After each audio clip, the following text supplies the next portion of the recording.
Hello दोस्तों, स्वागत है आप सभी का आपके अपने यूट्यूब चैनल अभ्यास क्लासेस बाय आरके पे।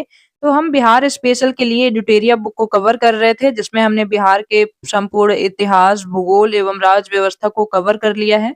प्रीवियस वीडियोस को एक बार जाके आप जरूर चेक कर लीजिए और एग्जाम के पहले एक बार जरूर देख लीजिएगा, बहुत ज्यादा हेल्पफुल होगा। तो आज हम स्टार्ट करने वाले हैं कला एवं संस्कृति को। कला एवं संस्कृति जो कि बिहार की है और इसे हम पूरा आज कवर करेंगे, तो लास्ट तक जरूर बने रहिएगा। आइए स्टार्ट करते हैं और स्पीड थोड़ी सी फास्ट रहेगी क्योंकि अब बहुत जल्दी हमें ये सारी चीजें कवर करनी है, मात्र 1-2 दिन में, तो इसलिए थोड़ी सी स्पीड फास्ट रहेगी। तो देखते हैं कला एवं संस्कृति को। कला एवं संस्कृति की बात करें तो किसी भी क्षेत्र के सांस्कृतिक जीवन की पहचान में बौद्धिक विरासत के साथ साथ कला, पर्व, त्योहार, मेले, उत्सव तथा लोगों के रहन सहन का भी महत्वपूर्ण स्थान होता है। तो किसी भी संस्कृति की पहचान ही वहाँ की कला क्या है, वहाँ का पर्व त्योहार क्या है, मेले क्या है, उत्सव क्या है, रहन सहन कैसा है, इन्हीं से उस संस्कृति का पहचान होता है। कलात्मक दृष्टि से बिहार का इतिहास काफी बहुआयामी तथा समृद्ध रहा है। बिहार के कला के इतिहास में स्थापत्य, मूर्ति, चित्र का अद्भुत सम्मिश्रण रहा है। आधुनिक काल में यह परंपरा संगीत, नृत्य, पर्व त्योहार आदि के रूप में और अधिक विकसित हुई। बिहार के कला के रूप की अगर बात करें तो बिहार की कला में मुख्यतः स्थापत्य कला, चित्रकला, संगीत कला, नृत्य एवं लोक नाट्य, पर्व त्योहार एवं मेले, इनको हमें कवर करना है, तो हम एक एक करके सभी को देखेंगे। सबसे पहले देखते हैं स्थापत्य कला। तो बिहार के स्थापत्य कला की बात करें तो मौर्य काल में कैसा था, तो बिहार में कला परंपरा के स्थायी प्रमाण मौर्य काल से प्राप्त होते हैं। मौर्य काल के दौरान बने राजप्रसाद, स्तंभ, स्तूप एवं गुफा स्थापत्य कला के प्रमुख रूप हैं। पटना के कुम्हरार में चंद्रगुप्त मौर्य के राजप्रसाद के अवशेष मिले हैं। कहाँ पे? कुम्हरार में। यहाँ से एक विशाल कक्ष का अवशेष मिला है जिसमें 80 स्तंभ हैं। कितने हैं? 80 स्तंभ है। यह गोलाकार स्तंभ एकाश्म पत्थर के बने हुए हैं, मतलब एक ही पत्थर के। संभवतः यह महल पत्थर के स्तंभ पर लकड़ी से निर्मित था। तो यहाँ ये अनुमान लगाया जा रहा है कि बेस जो था वो पत्थर का था, लेकिन महल जो था वो लकड़ी का था। कहाँ पे मिला है? कुम्हरार में। चंद्रगुप्त मौर्य के जो का महल यहाँ पे मिला है। अशोक की बात करें तो आगे देखते हैं। अशोक ने धर्म प्रचार के लिए एकाश्म पत्थर के स्तंभों का निर्माण करवाया था। इन स्तंभों के शीर्ष पर पशुओं की आकृति जो उल्टे कमल के फूल पर स्थित है। किस पे? उल्टे कमल के फूल पर स्थित है। बिहार में ये स्तंभ लौरिया नंदगढ़ कहाँ कहाँ मिले हैं? तो लौरिया नंदगढ़ जो कि पश्चिम चंपारण में है, लौरिया अरेराज जो कि पूर्वी चंपारण में है, रामपुरवा जो कि पूर्वी चंपारण में है, बसाड़ जो कि वैशाली में है। और बहुत ज्यादा इंपॉर्टेंट है, ध्यान रखिएगा, ये सारे स्थल जो हैं अशोक के टाइम के, तो ये सारी चीजें याद रखिएगा। बसाड़ वैशाली में है, यहाँ से ये सारी चीजें हमें प्राप्त होती हैं। ये एकाश्म स्तंभ चुनार के धूसर बालू के पत्थर से निर्मित है। इस पर सुंदरता के लिए चमकीली पॉलिश का प्रयोग किया गया है। किसका प्रयोग किया गया है? चमकीली पॉलिश का प्रयोग किया गया है। आगे बात करें तो आजीवक संप्रदाय के अनुयायियों के लिए अशोक एवं उसके पौत्र दशरथ ने बराबर एवं नागार्जुन की पहाड़ी में गुफाओं का निर्माण करवाया था। गुफाओं के भीतरी भाग पर चमकीली पॉलिश का उपयोग इनकी प्रमुख विशेषता है। मौर्य काल के मूर्ति के अवशेष पटना एवं उसके आसपास से प्राप्त हुए हैं। पटना से यक्ष की 2 मूर्तियां प्राप्त हुई हैं और ये हल्के भूरे रंग के बालू के पत्थर से निर्मित है। तो ध्यान रखना है, मौर्य काल के मूर्ति अवशेषों में पटना में आसपास हमें कुछ मूर्तियां मिली हैं, जिसमें यक्ष की 2 मूर्तियां हमें प्राप्त हुई हैं। पटना के लोहानीपुर में पुरुषों के नग्न रूप की 2 मूर्तियां प्राप्त हुई हैं। संभवतः ये जैन तीर्थंकरों की मूर्तियां हैं और इनका निर्माण जैन शैली कायस्थ सर्ग मुद्रा में हुआ है। किस मुद्रा में हुआ है? तो कायस्थ सर्ग मुद्रा में हुआ है। आगे देखा जाए तो पटना सिटी के दीदारगंज में एक स्त्री की मूर्ति मिली है, जिसे यक्षी या स्त्री रत्न का नाम दिया गया है। भूरे रंग के बालू पत्थर से बनी यह मूर्ति नारी के शारीरिक सौंदर्य को सूक्ष्म रूप से प्रदर्शित करती है। पाल कला की बात करें तो ये हमने मौर्य कला काल की बात करी। पाल काल की अगर बात करें तो पाल काल के दौरान स्थापत्य एवं मूर्ति कला के कला रूप के अवशेष मिले हैं। उदंतीपुर एवं विक्रमशिला महाविहार पाल कला के स्थापत्य के उदाहरण हैं। इनका निर्माण ईंटों से किया गया है। आंगन के चारों ओर बरामदे तथा बरामदे के पीछे भिक्षुओं के निवास के लिए कमरे इनकी प्रमुख विशेषता है। अब आपको कमेंट सेक्शन में एक बार जरूर बताना है, उदंतपुरी विश्वविद्यालय और विक्रमशिला महाविहार की स्थापना किसने की थी। आई होप कि आप कमेंट सेक्शन में जरूर बताएंगे। आगे देखते हैं गया में निर्मित विष्णुपद मंदिर पालकालीन मंदिर स्थापत्य का अत्यंत सुंदर उदाहरण है। विष्णुपद मंदिर पाल कला में मूर्ति कला में पत्थर एवं कांस्य दोनों का प्रयोग हुआ है। कांस्य की मूर्ति के प्रमुख रचनाकार धीमन एवं पीठपाल थे। कौन थे? तो धीमन थे एवं पीठपाल थे, जो कांस्य की मूर्तियां बनती थी उसके प्रमुख रचनाकार। ये पाल शासक धर्मपाल एवं देवपाल के समकालीन थे।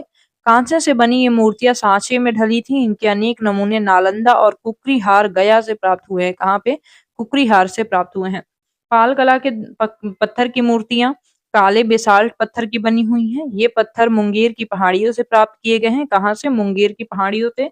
इस मूर्तियों पर बौद्ध एवं हिंदू धर्म का विशेष प्रभाव रहा है। अब देखते हैं मध्यकालीन स्थापत्य। तो ये तो हमने एंशियंट हिस्ट्री देख लिया, एंशियंट हिस्ट्री के टाइम की कला एवं संस्कृति। अब देखते हैं मध्यकालीन टाइम के स्थापत्य को। तो तुर्क काल की सबसे महत्वपूर्ण इमारत बिहार शरीफ एवं मलिक इब्राहिम या मलिक बया का मकबरा है। किसका है? तो मलिक बिहार शरीफ एक तो इम्पोर्टेंट है, दूसरा है मलिक इब्राहिम या मलिक बया का मकबरा। ये तुर्क काल का सबसे महत्वपूर्ण इमारत है बिहार में। इसका निर्माण 1353 ईस्वी में हुआ था। इस पर तुगलक शैली का प्रभाव था। किसका प्रभाव था? तुगलक शैली का। अफगान शैली का जो सर्वश्रेष्ठ नमूना शेर शाह का मकबरा है। किसका? अफगान शैली का। इसका निर्माण सासाराम में 1545 के मध्य हुआ था। झील के मध्य अष्टकोणीय आकार का एक मकबरा एवं एक चबूतरे पर बना हुआ है। किस आकार का है? तो अष्टकोणीय, ध्यान रखिएगा। सासाराम का मकबरा अष्टकोणीय है। इसके चारों तरफ एक सीढ़ियां हैं। चारों तरफ सीढ़ियां हैं और इसकी छत एक बृहद गुंबद है। इसके अतिरिक्त सासाराम में हसन खां एवं इस्लाम शाह का भी मकबरा है। हसन खां और इस्लाम खां शाह का भी मकबरा यहीं पर है। मुगल शैली की बात करें तो इमारत का बिहार में बहुत सबसे सुंदर उदाहरण 1617 में निर्मित शाह दौलत का नीर स्थित मकबरा है। इसे जहांगीर के शासनकाल में बिहार के प्रांतपति इब्राहिम खां काकर ने बनवाया था और इसका निर्माण लाल बलुआ पत्थर से हुआ है। सुंदर जालियां, ऊंचा चबूतरा और भव्य गुंबद इसके मुख्य आकर्षण हैं, तो ये हमें ध्यान रखना है। यूरोपीय स्थापत्य की बात करें तो गोथिक शैली थी इनकी। गोथिक शैली में पटना समाहरणालय, पटना कॉलेज भवन तथा बांकीपुर चर्च एवं पटना सिटी स्थित पादरी की हवेली प्रमुख उदाहरण है। इस पर हॉलैंड शैली का भी प्रभाव है। कहाँ का? हॉलैंड शैली का। नवीन यूरोपीय शैली में पटना का राजभवन, पटना सचिवालय, उच्च न्यायालय का निर्माण करवाया गया था। गोलघर यूरोपीय निर्माण कला के गुंबद कला का एक प्रमुख नमूना है। कौन सा? गोलघर। अब गोलघर कौन सी जगह है? एक बार आप कमेंट सेक्शन में बताइएगा। पटना में स्थित है ये। और इसका निर्माण कब कराया गया था और क्यों कराया गया था? आई होप आप कमेंट सेक्शन में जरूर बताएंगे। हिंद इस्लामी शैली में पटना संग्रहालय और सुल्तान पैलेस का निर्माण कराया गया था। अब आते हैं चित्रकला के बारे में। तो ये तो हमने देखे स्थापत्य कला के बारे में। अब देखते हैं चित्रकला के बारे में। चित्रकला की बात करें तो पटना कलम 18वीं शताब्दी में पटना में मुगल शैली, ब्रिटिश शैली, स्थानीय कला शैली के सम्मिश्रण से एक नवीन चित्रकला का उद्भव हुआ। कब? 18वीं शताब्दी में। जिसे पटना कलम शैली का नाम दिया गया। पटना कलम शैली मुगल शैली, ब्रिटिश शैली, स्थानीय कला शैली, इन सबका एक मिश्रण था और इसे पटना कलम नाम दिया गया। इस कला शैली की प्रमुख विशेषता लघु चित्रों का निर्माण था और इसका निर्माण कागज तथा हाथी दांत पर किया जाता था। ध्यान रखना है, कागज पर या हाथी दांतों पर इसका निर्माण किया जाता था। इसमें मुगलों की भव्यता की जगह सामान्य पर्व त्योहार, उत्सव, जीव जंतु एवं सामान्य जीवन के चित्रों की प्रधानता दी गई। तो पटना कलम के बारे में ध्यान रखना है। ये एक चित्रकला है, चित्रकला शैली है। कहाँ की? बिहार की। आगे देखते हैं। अब देखते हैं मधुबनी। मधुबनी चित्रकला की बात करें तो मिथिला क्षेत्र की महिलाओं द्वारा इस कला रूप को प्रचलित किया गया।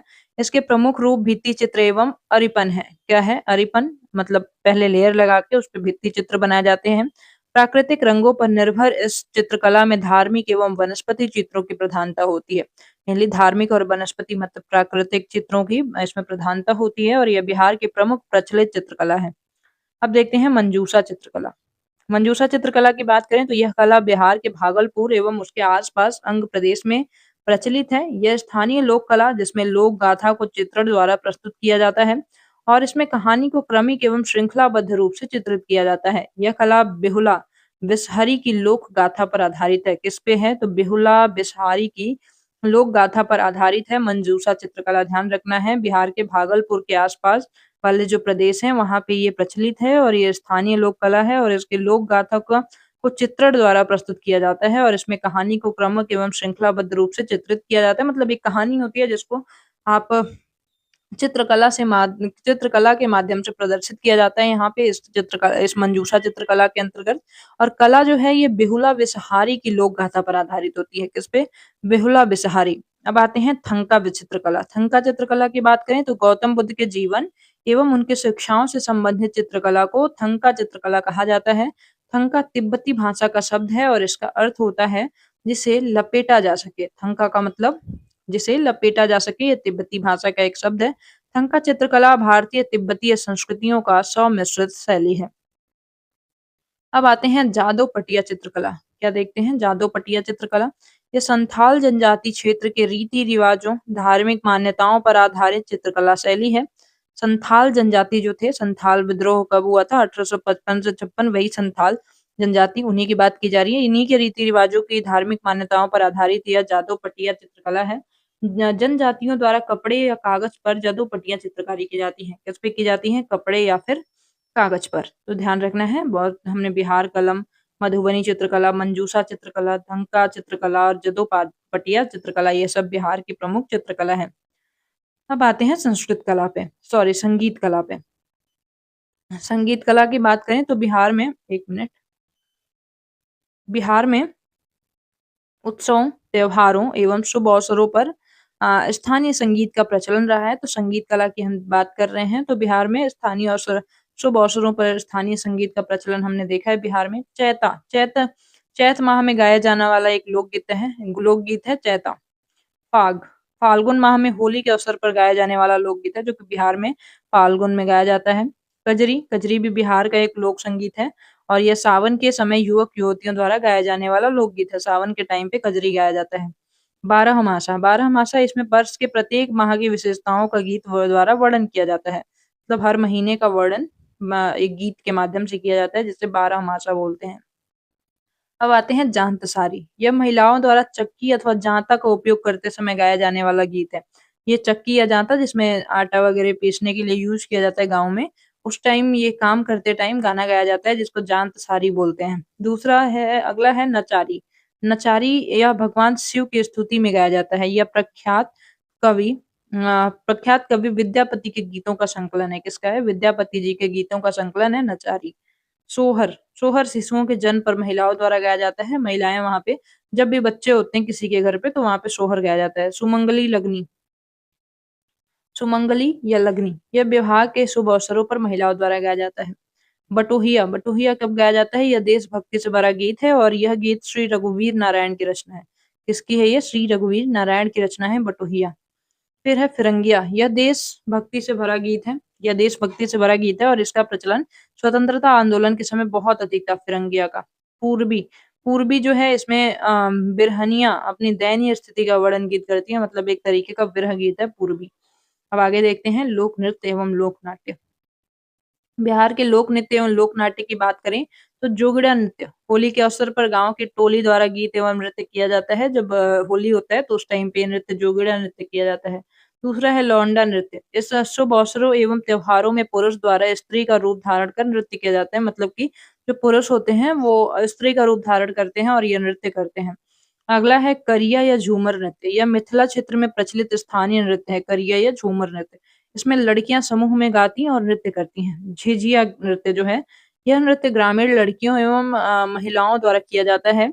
इसमें मुख्य लड़की अपने सर पर छिद्र वाला घड़ा रखती है तथा उसके अंदर दीप जलाकर नृत्य करती है।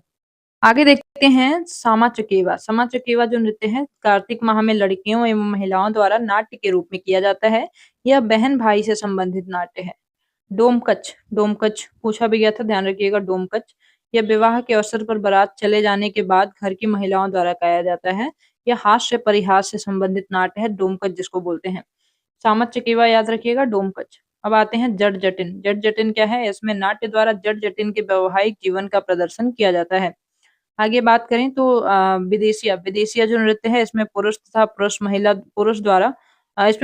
पुरुष द्वारा महिला रूप धारण कर नाट्य प्रस्तुत किया जाता है। यह लौंडा नृत्य का नाट्य रूप होता है। विदेशिया भिखारी ठाकुर की कृति है। किसकी है? भिखारी ठाकुर की। अब देखते हैं पर्व एवं त्योहार। तो कौन से पर्व एवं त्योहार जो कि बिहार में प्रचलित हैं? बसंत पंचमी, जैसे कि बिहार में माघ शुक्ल सप्तमी को बसंत पंचमी मनाया जाता है। यह छात्रों के बीच सरस्वती पूजा के रूप में अधिक लोकप्रिय है। ध्यान रखिएगा, जो हम सरस्वती पूजा मनाते हैं वो बसंत पंचमी के त्योहार पे ही मनाते हैं। अगला है रामनवमी। भगवान राम के जन्म उत्सव पर चैत्र मास में शुक्ल पक्ष के नवमी को रामनवमी मनाया जाता है। इस अवसर पर रामायण का पाठ किया जाता है एवं झांकी निकाली जाती है। होली। होली की बात करें तो फाल्गुन माह की पूर्णिमा को यह त्योहार बड़ी धूमधाम से रंग गुलाल के साथ मनाया जाता है। शिवरात्रि की बात करें तो भगवान शिव एवं माता पार्वती के विवाह के अवसर पर यह मनाया जाता है। रक्षाबंधन श्रावण माह की पूर्णिमा को यह त्योहार मनाया जाता है, जिसमें बहन भाई की कलाई पर राखी बांधती है तथा अपने रक्षा का वचन लेती है। तीज व्रत किया जाता है। यह व्रत सुहागन महिलाएं अपने पति की लंबी उम्र के लिए करती हैं और इसमें महिलाएं कठोर उपवास करती हैं। आगे बात करें जन्माष्टमी। भगवान श्री कृष्ण के जन्म के अवसर पर यह त्योहार भाद्र मास की अष्टमी को मनाया जाता है।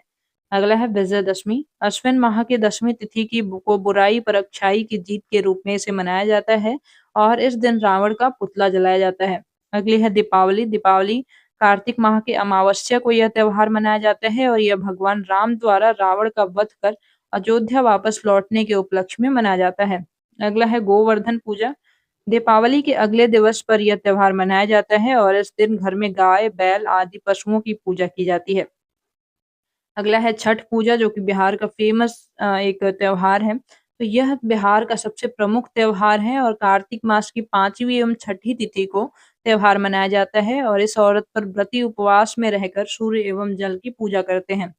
गुरु गोविंद सिंह जयंती। सिखों के 10वें गुरु श्री गुरु गोविंद सिंह के जन्म दिवस पर एक शोभा यात्रा निकाल कर इसे मनाया जाता है। गुरु गोविंद सिंह का जन्म स्थान पटना, बिहार है।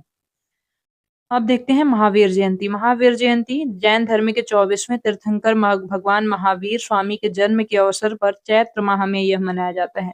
बुद्ध जयंती बैसाख पूर्णिमा को भगवान बुद्ध के जन्म के अवसर पर बुद्ध जयंती मनाई जाती है। आगे देखते हैं मेले। बिहार के मेलों की बात करें तो हरिहर क्षेत्र मेला। सबसे पहले देखते हैं हरिहर क्षेत्र मेला। एशिया का सबसे बड़ा पशु मेला सोनपुर में गंडक नदी के किनारे आयोजित होता है। स्थानीय अवसर पर सोनपुर मेला के नाम से प्रसिद्ध है। हरिहर क्षेत्र मेला इसी को बोलते हैं और सोनपुर मेला स्थानीय स्तर पर बोला जाता है। अगला है कार्तिक पूर्णिमा मेला। यह कार्तिक पूर्णिमा के दिन सोनपुर में गंगा स्नान के रूप में लगता है और इस दिन लोग गंगा स्नान कर हरिहर नाथ की पूजा करते हैं और इसी दिन से सोनपुर मेला 1 माह के लिए प्रारंभ हो जाता है। अब आते हैं वैशाली का मेला। महावीर की जन्मस्थली में चैत्र मास में वैशाली मेले का आयोजन किया जाता है। अगला है जानकी मेला। सीतामढ़ी में सीता माता की जन्मस्थली पर चैत्र मास में जानकी मेला का आयोजन किया जाता है। अगला है सौराठ मेला। सौराठ मेला मिथिलांचल मधुबनी जो है, मधुबनी में शादी विवाह को सुगम बनाने के लिए इस मेले का आयोजन किया जाता है और यह मेला प्रतिवर्ष ज्येष्ठ या आषाढ़ माह में लगता है। इसमें पिता अपनी पुत्री के लिए योग्य वर को चुनते हैं। किसको चुनते हैं?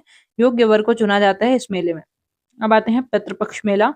प्रत्येक वर्ष सितंबर अक्टूबर माह में इसका आयोजन किया जाता है और इस मेले में हिंदू धर्म के लोग अपने पूर्वजों के मोक्ष के लिए फल्गु नदी के तट पर पिंडदान करते हैं। तो यही होता है पितृपक्ष मेला।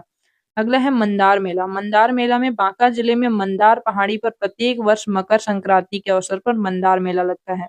कहाँ लगता है? मंदार मेला बांका जिले में लगता है, मंदार पहाड़ी पर, और मकर संक्रांति के अवसर पर इसको लगाया जाता है। अगला है मलमास मेला। राजगीर में मलमास माह में लाखों भक्त गर्म पानी के झरने में स्नान करने एवं पूजा करने आते हैं मलमास मेला में। अब देखते हैं बिहार के विभूति और उपनाम। कुछ महत्वपूर्ण नाम है जिनको ध्यान रखना है, जैसे कि कुंवर सिंह जिनको बाबू कहा जाता था, राजेंद्र प्रसाद को देश रत्न अजात शत्रु कहा जाता है, जयप्रकाश नारायण को लोकनायक कहा जाता है, लोकनायक के नाम से प्रसिद्ध हैं, श्री कृष्ण सिंह बिहार केसरी, कर्पूरी ठाकुर जननायक, अनुग्रह नारायण सिन्हा बिहार विभूति, वैद्यनाथ मिश्रा नागार्जुन, जगजीवन राम बाबूजी, रामधारी सिंह दिनकर राष्ट्र कवि के रूप में जाने जाते हैं। तो ये हमने बिहार की कला एवं संस्कृति को भी पूरा एडोटेरिया बुक से कवर कर लिया है और ये एक ही वीडियो में पूरा कवर है। आप इसे पूरा देख लीजिएगा और आपके आने वाले एग्जाम के लिए बहुत ज्यादा हेल्पफुल होगा। और कल हम देखने वाले हैं बिहार के प्रमुख व्यक्तित्व को, जिसको हम एक ही वीडियो में पूरा कवर करेंगे। तो मिलते हैं अगली वीडियो में। आई होप कि ये वीडियो आपको पसंद आई होगी। तब तक के लिए bye bye, have a nice day, thank you so much.